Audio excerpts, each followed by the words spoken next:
Nah, ini istilah dari Sigmund Freud. Kemudian ego itu yang tadi menyeimbangkan, memikirkan ini sudah tepat waktunya, ini harus dieksekusi sekarang atau tidak. Itu adalah pemikiran kita, rasionalitas kita. Sedangkan super ego itu sebetulnya adalah internalisasi nilai-nilai yang berada di luar. Secara sosiologis ada aturan main. Kalau kita berbicara adalah lalu lintas merah, kuning, hijau, ya itu lama-lama sudah menjadi nilai di dalam diri kita. Kalau merah itu ya berhenti, kalau kuning itu ya kita memperlambat, bukan ngegas. Tapi kenyataannya kan banyak di antara kita ya, mungkin termasuk saya sendiri, kesempatan ini. Nah begitu. Jadi ini kecenderungan yang kita amati. Yang kedua, kita ada perilaku-perilaku yang sebetulnya full kita sadari, ada yang sebetulnya tanpa sadar. Ya. Tanpa sadar itu seperti apa?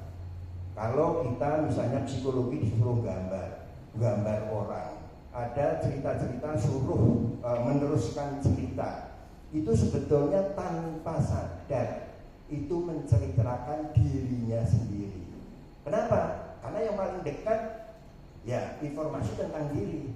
Nah ini kita kalau tidak hati-hati, kita akan curcol itu ya terpotret sebetulnya ini karakternya seperti apa. Sehingga kesimpulannya adalah ya bahwa dari sisi psikologi perilaku kita itu ya mencerminkan siapa kita. Kalau kita berbicara hati di mana sih? Tetapi yang bisa diobservasi adalah ya perilaku seperti apa yang terakhir dari mulut kita, apa yang tertumpah dari mulut kita, misalnya seperti itu. Jadi ada yang disadari, ada yang tak sadar, ada yang ya tidak disadari. Antara lain dorongan untuk ya mendapatkan kepuasan, mendapatkan kuasa, mendapatkan ya segala hal yang memuaskan keinginan hatinya. Nah, siapa yang mengontrol itu semuanya? Sebetulnya ya rasionalitas atau ego. Mari kita lihat pada tabel berikutnya karena waktunya terbatas. Lanjut. Nah, ini indikasi-indikasi dari tadi representasi perilaku it. Kalau kita ingin segala sesuatu itu terlampiaskan, kalau kita inginnya sekarang ya harus sekarang, ya begitu. Ya ingin cepat puas, ingin nyaman, ingin marah, ingin menang sendiri. Itu sebetulnya dorongan-dorongan yang sifatnya sebagian itu instinktif, ya diturunkan secara ya DNA kita begitu. Kenapa? Manakala kita menghadapi kondisi-kondisi bahaya, ya kita berespon. Jadi tidak ada hal yang salah atau benar. Ini mendeskripsikan dari dorongannya itu seperti apa dan indikator-indikator perilakunya seperti apa, ya keinginan untuk ya segera melampiaskan. Berikut. Next. Nah, ego tadi itu ya tidak semua hal yang kita inginkan. Misalnya saya sekarang lapar, ya apakah itu harus dipuaskan? Loh, dalam kondisi seperti itu tentunya tidak. Ini gampangan-gampangannya. Ya, banyak pertimbangan-pertimbangan lain yang dilakukan karena kita berpikir, karena kita memiliki rasionalitas. Nah, komponen berpikir rasionalitas itu merupakan bagian dari kepribadian atau dalam tanda petik ya. Kalau orang berbicara hati ya termasuk di dalamnya. Nah, bagaimana mempertimbangkan, menunggu kepuasan, mengelola emosi, mencari jalan yang lebih realistis dan seterusnya. Berikut. Nah, super ego. Nah, ini apa yang tadi disebut nilai-nilai yang tadinya ada di luar, apa yang diajarkan kepada kita, apa yang menjadi nilai-nilai yang kita yakini, yang akan kita jadikan acuan. Inilah yang disebut dengan super ego. Jadi suara moral di dalam diri. Nah, pertanyaannya kembali lagi dari tiga itu ego, super ego, mana yang memiliki kecenderungan untuk menguasai diri kita? Berikut. Nah, ini untuk memudahkan saja ya, saya tidak akan bacakan satu-satu. Tetapi kalau kita berbicara ego, super ego, kalau kita itu mengejar prinsip ya, prinsip kesenangan. kita hanya senangnya sendiri, kita hanya puasnya sendiri, yang penting saya happy. Nah itu dorongan itu. Kalau kita mengacu kepada realitas, kita mengedepankan pemikiran yang rasional, mempertimbangkan, itulah fungsi ego. Kemudian kalau kita mengajukan acuan-acuan norma, ya rambu-rambu apapun itu sampai aturan-aturan moral, maka inilah disebut dengan super ego. Berikut, nah saya akan menyinggung karena masuk di dalam topik ya apa yang disebut dengan hati. Nah, hati di sini kita bisa terjemahkan dalam terminologi dari psikologi, khususnya Sigmund Freud, conscience, kesadaran. Ini sebetulnya merupakan bagian dari super ego. Tadi kan ada nilai-nilai yang tadinya ada di luar, dimasukkan di dalam, dimasukkan ke dalam diri. Masukkannya gimana? Masukkannya melalui pengasuhan. Ya, kita tanpa sadar dulu waktu kecil diasuh, diajari melalui reward and punishment. Dipuji kalau kita baik, disalahkan, ditegur, dihukum kalau kita salah. Nah, kalau kita tidak pernah melakukan fungsi-fungsi itu, pendidikan, pengasuhan, maka tumpul, hati nuraninya tumpul, ya. Jadi penting sekali pengasuhan pada waktu kecil, pendidikan termasuk bersekutu seperti ini. Ini sebetulnya kita menyampaikan ya apa-apa saja yang menjadi nilai-nilai yang akan diyakini di dalam hati atau conscience atau hati kecil. Hati kecil inilah yang berteriak-teriak manakala kita akan melakukan pelanggaran. Oh ini nggak ada orang nih, saya akan sikat saja nih, barangkali nggak ada yang tahu, tapi ada suara yang berteriak di situ. Nah suara apa itu? Conscience. Nah permasalahannya yang bisa mengisi seperti ini, nilai-nilai itu bukan saja hal-hal yang rohani, hal-hal yang nilai-nilai lain yang sesat, ajaran-ajaran yang sesat pun bisa masuk di sini. Inilah pentingnya kita melakukan ya apa yang disebut dengan edukasi. Kalau dalam bahasa Kristen ya dengar-dengaran, membaca firman supaya conscience itu betul-betul terpatri. Bukan hanya terpatri, tapi juga sudah menjadi sikap hidup, hal yang dilakukan, diamalkan. Berikut. Nah, saya akan mencontohkan beberapa terus lanjut. Tadi yang nendang kucing antara lain ya. Barangkali kalau dilihat dari teori ini, itu yang disebut dengan displacement. Jadi kita mengeluarkan emosi kita, kemarahan kita kepada sasaran pengganti, sasaran yang tidak tepat. Barangkali ibu, bapak, bahkan termasuk saya sendiri ya kadang-kadang loh, kenapa saya tiba-tiba kok uring-uringan, kenapa saya harus membentak istri sedemikian rupa, sebetulnya apa yang terjadi. Nah kalau kita mengaca kepada perilaku-perilaku kita sehari-hari, kita akan bisa mengevaluasi sebetulnya apa yang terjadi, apa yang kita rasakan, kenapa kita menjadi marah, kenapa kita menjadi sensitif. Nah ini displacement, termasuk yang tadi saya contohkan di awal, ya lansia yang menendang kucing itu. Ya, ini barangkali ibu bapak, maaf ibunya nggak ikut ya, sedikit saja. Yang pertama kita ada denial. Kadang-kadang ada permasalahan-permasalahan yang kita anggap oh nggak apa-apa, saya baik-baik saja. Tapi sebetulnya di dalam kita merasakan nggak baik-baik saja. Kita merasa menderita, kita menolak. Nah itu kenapa itu orang mencari-cari alasan menolak ya? Kadang-kadang menyalahkan orang lain. Sekarang banyak pengamat ya yang selalu mengkritik terus, nyinyir terus. Itu sebetulnya perilaku-perilaku yang merepresentasikan ya gejolak-gejolak yang ada di dalam dirinya. Kemudian rasionalisasi ya. Terkadang kita itu mencari-cari kesalahan. Kalau gagal, wah ini alasannya gurunya sentimen dengan saya, ini bos saya itu memang sejak dulu itu memang ngecim ya kalau dalam bahasa Jawa, menyoroti segala sesuatu apa yang kita lakukan sebagai salah dan seterusnya. Mencari-cari alasan itu adalah salah satu bentuk pembelaan diri.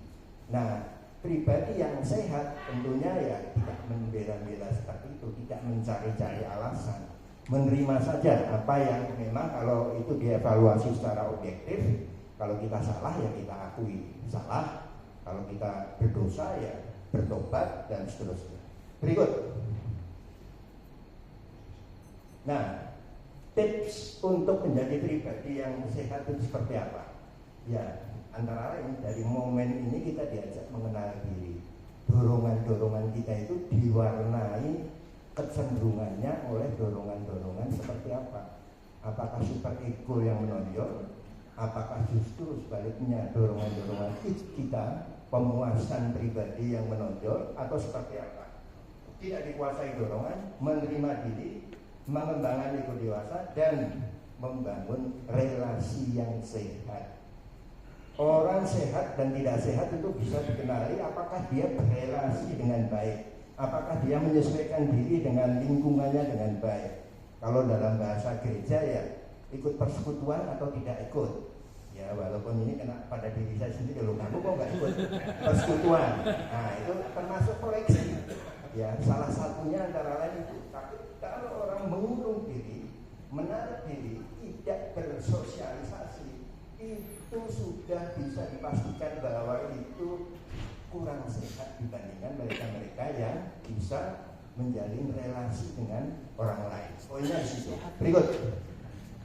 Waktunya mengejar. Apa itu pribadi yang sehat? Bukan berarti sempurna kok. Banyak dari kita ya memiliki kelemahan, pernah salah ini, pernah salah itu, gagal ini, gagal itu. Tidak ada masalah. Kemudian mampu mengenali diri, mengelola emosi, membangun relasi sehat, dan yang saya highlight di sini terus bertumbuh. Jadi kalau orang tidak tumbuh, tetap saja dari dulu gitu saja, itu juga masuk kategori yang tidak sehat. Nah, bertumbuh itu seperti apa? Kalau dalam kekristenan, ya, next slide, kita bisa lihat, ya. Berikut Pak. Ya, ini. Jadi saya ingin menyampaikan bahwa di dalam Alkitab pun konsep bahwa pribadi yang sehat itu harus bertumbuh ada ayatnya. Saya tidak ingin membacakan ya. Ketika kanak-kanak, ketika dewasa, itu berarti ada stase-stase pertumbuhan. Nah kalau kita tidak mengacu kepada ini, nah terus kita mau ngikutin apa untuk mengatakan bahwa kita itu bertumbuh. Ya. Kedewasaan psikologi jelas, kedewasaan pribadi yang sehat jelas, pertumbuhan rohani di sini adalah selain tumbuh, ya apakah kita berbuat atau tidak. Berikut next slide. Nah ini saya ingat ya apal ayat ini sejak tahun 77 waktu itu SMP pakai jembatan keledai, kasih kebaikan dan seterusnya itu. Nah ini bukan untuk diapa, itu adalah indikator, itu adalah buah. Jadi kalau kita melihat apakah sehat, pohon yang sehat ya kalau memang berbuah dia saatnya berbuah. Dan pohon dikenal dari buahnya. Kalau kita sebagai jemaat Kristen khususnya komisi pria, nah buah kita yang ditanyakan. Ya kita sendiri yang bisa menjawab. Apakah kita sudah berbuah atau belum? Saya kira itu yang bisa saya sampaikan terkait ini. Terima kasih atas kesempatannya. Saya senang sekali apabila kita semuanya nanti bisa berdiskusi. Saya kembalikan kepada Pak Agung. Terima kasih. Terima kasih Bapak Dr. Muhammad Gunadi. Kita simpan dulu pertanyaan dari Bapak-Bapak semuanya. Kita akan lanjutkan sekaligus akan dipimpin pelan firman oleh Bapak Pendeta Isman Baru. Kami persilakan.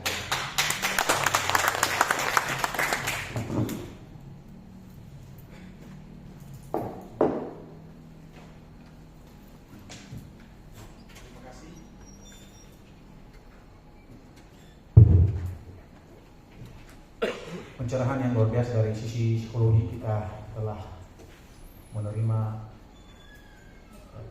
masukan dan juga ajaran-ajaran bagaimana kita mengenal diri, lingkungan, dan juga ada sisi rohani tadi, sekalipun dari sisi psikologi. Tapi inilah untungnya kalau kita mengundang narasumber yang mantan majelis. Jadi tidak hanya melulu ilmu yang dikuasai beliau, tapi ada penekanan-penekanan khusus tentang dasar-dasar Alkitab yang menjadi penekanan bagi kita. Nah, Bapak yang dikasih oleh Tuhan, sebagian ada ibu di sana. Saya melihat dari nats yang disiapkan oleh panitia. Mari kita melihat dari slide berikutnya. Kita baca bersama Bapak-bapak. 1, 2, 3. Jagalah hatimu dengan segala kewaspadaan, karena dari sana terpancar kehidupan. Ya, mungkin ada di flyer kita tadi tertulis disitulah. Nah, yang saya pakai ini adalah di sanalah TB2. Sebenarnya tidak terlalu berbeda, yang menunjukkan bahwa hati menjadi pusat kehidupan. Next. Nah, Bapak-bapak yang dikasih oleh Tuhan, saya mulai dari apa arti hati. Tadi dari sisi psikologi kita sudah dengar. Saya melihat ada dua pemahaman yang akan kita renungkan dan sekaligus kita diskusikan nanti. Hati yang pertama dari sisi medis atau dari segi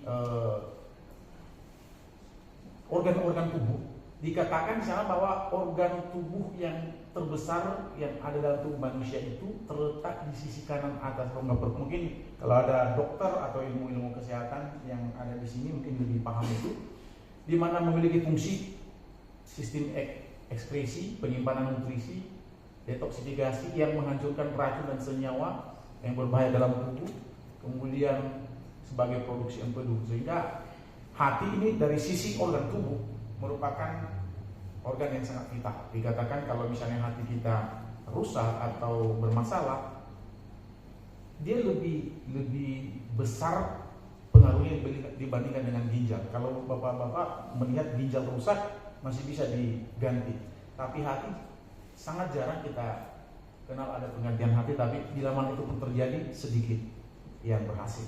Next.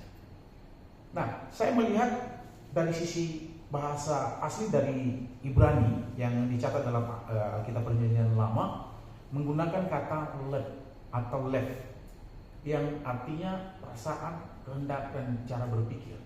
Artinya bapak-bapak, dari sisi hati yang kita kenal dari sisi bahasa Indonesia ini sangat bertolak belakang. Artinya hati sebagai organ tubuh yang kita lihat tadi ada gambarnya, kemudian hati dari sisi perasaan, kehendak, atau cara berpikir.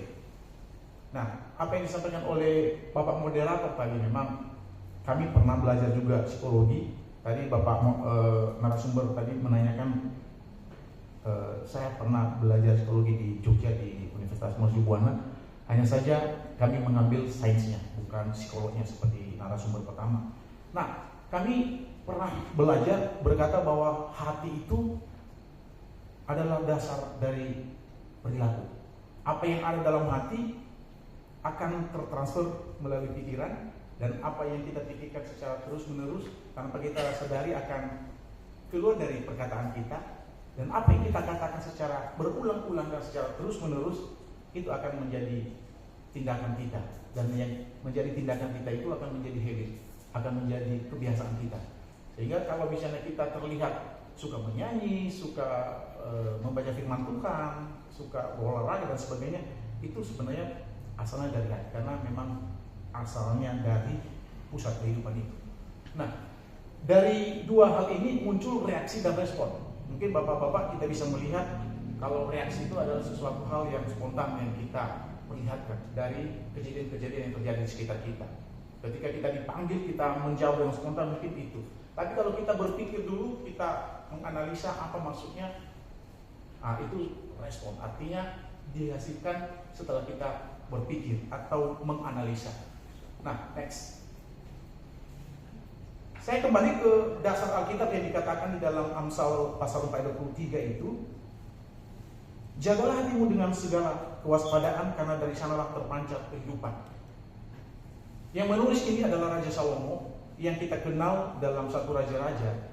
Alkitab mencatat bahwa Salomo adalah orang yang penuh hikmat dan pengertian. Dan dijelaskan di sana bahwa Salomo tidak ada yang menyamainya. Sebelum dan sesudahnya tidak ada yang menyamakan, bahkan tidak ada yang mampu melebihi hikmat dari Salomo.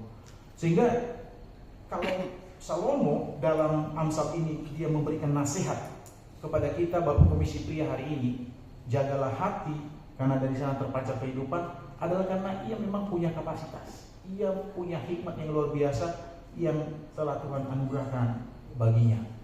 Nah, apa yang ada dalam hati akan menentukan, seperti yang saya sampaikan tadi, cara berpikir seseorang, berbicara, bertindak, bahkan membawa kepada apa yang kita lakukan dalam kehidupan kita. Next. Jadi hati bukan hanya organ tubuh yang kita kenal sebagai hati tadi, sebagai organ tubuh kita, tetapi lebih dari itu pusat pengendali kehidupan manusia. Sehingga menarik sekali tadi kalau Bapak Raymond menyampaikan pendahuluan tadi di ibadah kita hari ini, kalau di militer hati itu menjadi pusat kendali. Nah, artinya firman Tuhan berkata bahwa memang hati itu adalah pusat kehidupan. Mengapa? Karena dari hati itu terpancar kehidupan. Hati yang dipenuhi kebencian akan menghasilkan hal-hal yang tidak baik, sifat kasar, tidak sopan, dan lain sebagainya. Hati yang dipenuhi kekhawatiran akan kehilangan damai sejahtera. Artinya tetap sumbernya adalah hati. Tetapi hati yang dipenuhi hikmat Tuhan akan menghasilkan kehidupan yang sehat dan benar. Sesuai dengan tema kita, jiwa sehat oleh hikmat Tuhan. Nah, di gambar yang saya tampilkan ini Bapak-Bapak, kita masih ingat dulu waktu sekolah minggu, ketika kita belajar sekolah minggu atau CD, ada gambar-gambar hati yang diperlihatkan kepada kita untuk melihat. Kalau di gambar yang saya tampilkan di sini, ada Alkitab, ada salib, ada burung merpati, tapi di luar. Dia mengatakan saya orang Kristen, terlihat dari luar dia adalah seorang yang rohani, dia seorang yang taat beribadah, tetapi dalam hatinya apa yang bertata? Ada kursi raja sebagai yang mewakili kekuatan dari si jahat itu iblis, ada binatang-binatang yang melambangkan kemalasan, kebencian, iri hati, dan lain-lain sebagainya.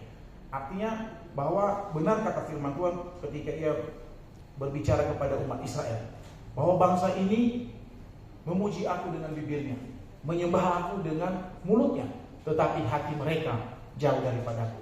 Artinya concern daripada Tuhan adalah hati manusia itu sendiri. Maka menarik sekali tema hari ini, bagaimana kita menjaga hati kita sehingga membuat jiwa kita sehat, tentu oleh pertolongan Tuhan melalui hikmat Tuhan. Next. Tuhan Yesus juga berkata, Bapak-bapak, kalau kita melihat dalam percakapan dengan para murid-murid dan dalam pengajaran-pengajarannya, dalam Matius 12 ayat 34, ia berkata, karena yang diucapkan mulut meluap dari hati. Maka teori-teori, saya boleh berkata teori-teori yang muncul seperti tadi disampaikan oleh narasumber pertama, Sigmund Freud itu, tentu memelihara hati ini juga ada sangat terkait dengan teori-teori psikologi, karena kita tahu juga orang-orang psikolog ini pasti ada sebagian dari mereka dasar iman Kristen, dan saya percaya akan berpengaruh apa yang diajarkan oleh Alkitab kepada mereka, sehingga kehidupan lahiriah seseorang sebenarnya adalah cerminan dari hatinya. Ada ayat berkata bahwa apabila seseorang berpikir tentang sesuatu, maka terjadilah demikian dalam hidupnya. Oleh karena itu, kalau kita berpikir tentang hal-hal yang baik, sukacita, damai sejahtera, maka dengan sendirinya akan mendorong hidup kita juga akan menghasilkan hal-hal yang demikian. Karena lagi-lagi seperti Salomo katakan, apa yang ada dalam hati akan terpancar dalam kehidupan kita. Nah, yang menarik Bapak Ibu, sedikit ada ibu-ibu ya di sana. Kenapa Salomo menekankan jagalah hati? Ternyata dalam kehidupannya sebagai raja Israel, ia diberikan hikmat yang luar biasa oleh Tuhan. Tetapi mari kita lihat juga ada sisi-sisi buruk yang kita boleh belajar dari Raja Salomo. Sekalipun dia orang berhikmat, tetapi ada potensi ia jatuh. Oleh karena pengaruh istri-istrinya penyembah berhala, ia jatuh dan ia menjauh dari Tuhan. Sehingga ia menyampaikan bahwa pentingnya menjaga hati. Kalau hati kita tidak terjaga, maka sangat berpotensi besar kuasa si jahat, itu mengganggu hidup kita sehingga kita menjauh dari Tuhan.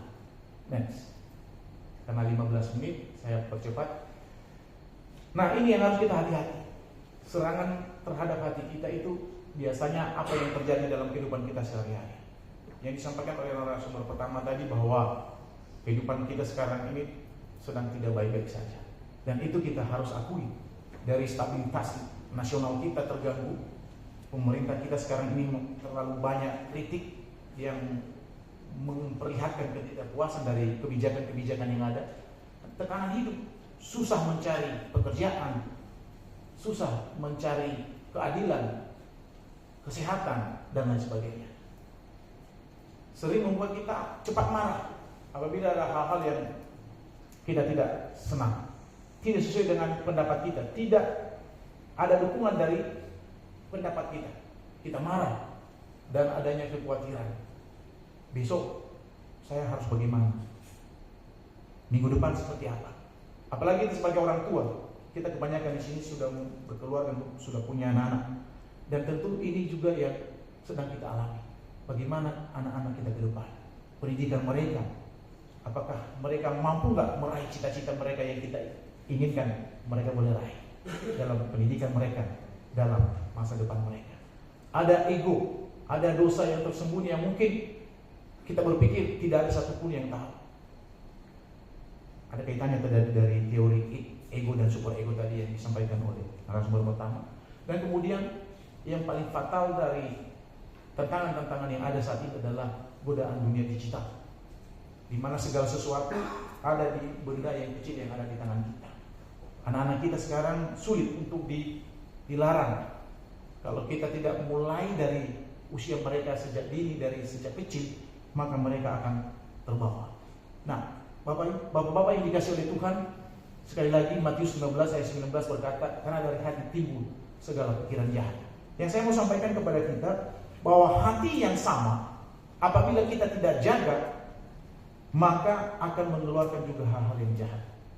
Dan apabila hati kita jaga dengan segala kewaspadaan seperti apa yang disampaikan oleh Salomo ini, maka yang kita hasilkan juga hal-hal yang baik. Beberapa minggu yang lalu, Bapak-bapak, saya pernah menyampaikan sebuah ilustrasi pendek ketika melayani di gereja di sini.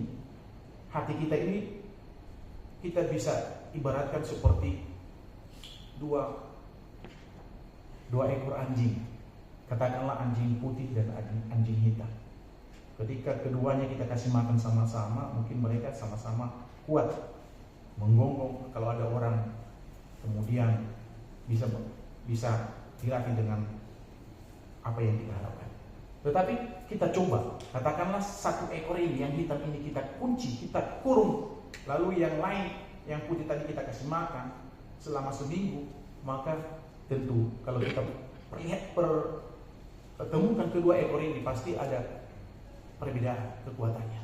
Tentu yang kita kasih makan, yang kita kasih vitamin, kita kasih minum, kita rawat, dia lebih kuat. Yang hitam tadi pasti dia loyo, bahkan lama-lama dia akan mati. Sebaliknya sama juga.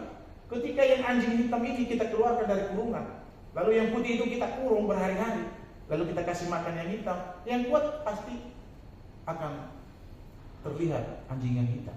Artinya apa, Bapak-bapak yang dikasih oleh Tuhan? Bahwa hati kita ini adalah bisa menghasilkan dua hal. Ketika kita jaga dengan baik, maka hati kita ini akan mengeluarkan hal-hal yang baik. Dan apabila kita tidak menjaganya, maka dengan mudah hal-hal yang negatif, hal-hal yang tidak baik, kejahatan-kejahatan akan masuk dalam hati kita, maka akan terlihat di dalam perkataan dan tindakan kita juga hal-hal yang tidak baik. Next. Nah, kembali ke tema kita, oleh hikmat Tuhan. Tentu Bapak-bapak yang dikasih oleh Tuhan, kita tidak mampu menjaga hati kita ini dengan kekuatan kita sendiri. Firman Tuhan mengajarkan kepada kita, diberkatilah orang yang mengandalkan Tuhan, yang menaruh harapannya kepada Tuhan. Yeremia 17 ayat 7. Artinya bahwa kita memiliki Tuhan yang memampukan kita untuk menjaga hati. Banyak orang yang berkata, saya tidak perlu Tuhan, saya bisa menjaga diri, saya bisa menjaga hati, tetapi pada akhirnya mengalami kegagalan dan kegagalan. Simpson yang terkenal dalam Alkitab, orang yang paling hebat. Tetapi ketika ia tidak menjaga hatinya, maka faktor dari eksternal akan mengganggu dan dia akan jatuh. Nah, kita membutuhkan hikmat Tuhan. Di dalam Amsal 1 ayat 7, hikmat adalah, takut akan Tuhan adalah permulaan pengetahuan. Dan dikatakan di sana, tetapi orang bodoh menghina hikmat dan didikan. Takut akan Tuhan sebagaimana yang kita harapkan adalah ada dalam diri kita sehari-hari sebagai komisi pria.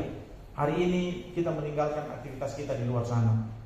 Mungkin kita sebenarnya ada agenda untuk berlibur bersama keluarga, tapi puji Tuhan hari ini dengan kreasi tadi yang disampaikan oleh komisi pria hari ini semakin bertambah jumlahnya dan semakin mendorong kita untuk hadir, untuk beribadah. Kita memberikan waktu yang tepat untuk Tuhan, untuk memuji Dia dan untuk mendengarkan firman. Mampu membedakan yang benar dan salah, mengambil keputusan dengan takut akan Tuhan. Di dalam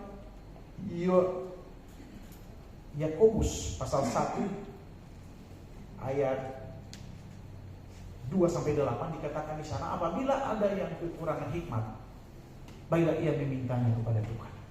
Artinya saudara dan saya, bapak-bapak, kita butuh Tuhan. Kita tidak mampu mengandalkan kekuatan kita sendiri, tetapi kita butuh pertolongan Tuhan.